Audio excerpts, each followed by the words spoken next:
Combien de marins, combien de capitaines, qui sont partis joyeux pour des courses lointaines, dans ce morne horizon se sont évanouis. Augustin Fresnel n'est pas un marin, pas un capitaine. C'est un milieu qu'il ne connaît pas et pour lequel il a pourtant fait beaucoup. Ce n'est pas un marin, mais c'est un ingénieur et un physicien. Il entre à Polytechnique à 16 ans et y reviendra adulte comme professeur. Il débute sa carrière comme ingénieur. Il est nommé dans la Drôme et il travaille à la construction des routes.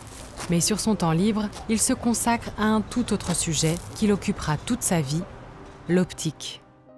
Son premier fait d'armes, il le commet en attaquant frontalement les théories de Newton sur la lumière.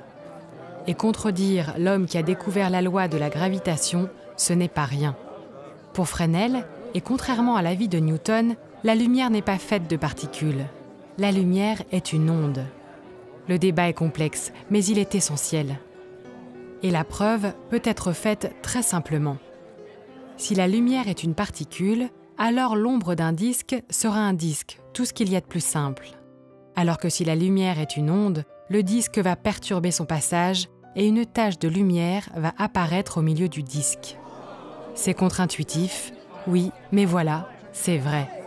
Il y a de la lumière en plein milieu de l'ombre, un minuscule éclat, mais la preuve tout de même que la lumière est plus compliquée qu'on l'imaginait jusque-là. La réputation de Fresnel est faite. Il règne sur la lumière et l'optique, et c'est à ce titre qu'il est nommé à la commission des phares. Pour tout dire, les phares à l'époque n'illuminent pas grand-chose. Fresnel, devenu grand physicien, remet son habit d'ingénieur et s'attaque au problème. Assisté d'un artisan extrêmement talentueux, un opticien du nom de Jean-Baptiste Soleil, qui porte fort bien son nom, il va faire briller les phares comme jamais ils n'ont brillé avant lui. Fresnel et Soleil construisent des lentilles extrêmement fines, qui gardent les propriétés convergentes des lentilles épaisses, mais qui sont bien plus lumineuses. Un essai est effectué sur l'Arc de Triomphe et la lumière est visible à 32 km de là. C'est un succès. La première de ces lentilles à échelon est installée au phare de Cordouan, à l'embouchure de l'estuaire de la Gironde, et des dizaines d'autres suivront, en France et à l'étranger. Ces lentilles de Fresnel, comme on s'est mis à les appeler, ont empêché bien des naufrages. Aujourd'hui, les phares ont changé. Ils se sont électrifiés, motorisés, automatisés, mais les lentilles de Fresnel sont toujours les mêmes. On n'a pas trouvé mieux.